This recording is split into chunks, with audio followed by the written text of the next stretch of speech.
আসসালামু আলাইকুম ওরহমতুল্লাহি ওবারাকাতুহ।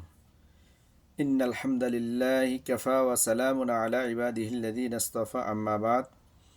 প্রশংসা মাত্র আল্লাহ সুবহানাহু ওয়া তাআলার জন্য, যে দয়াময় আমাদেরকে উত্তম সৃষ্টি শ্রেষ্ঠ সেরা জীব হিসেবে সৃষ্টি করেছেন। আলহামদুলিল্লাহ। প্রিয় নবীর প্রতি সংক্ষিপ্তভাবে দরুদ পাঠ করি, আল্লাহুম্মা সাল্লি আলাইহি আল্লাহুম্মা বারিক আলাইহি।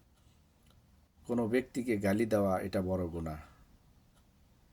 কাউকে গালি দিলে যে ৮টি ক্ষতি অবস্থান করবে, যে ৮টি ক্ষতি পতিত হবে।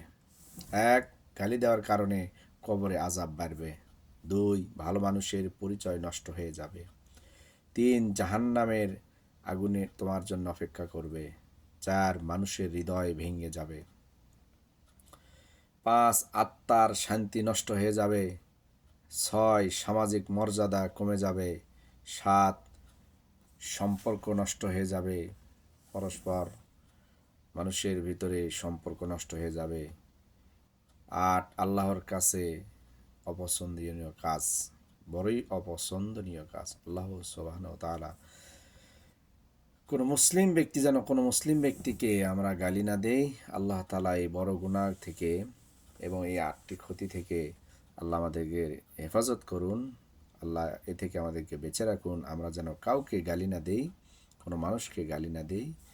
আল্লাহ তাআলা আমাদেরকে হেফাজত করুন। আল্লাহুম্মা আমিন।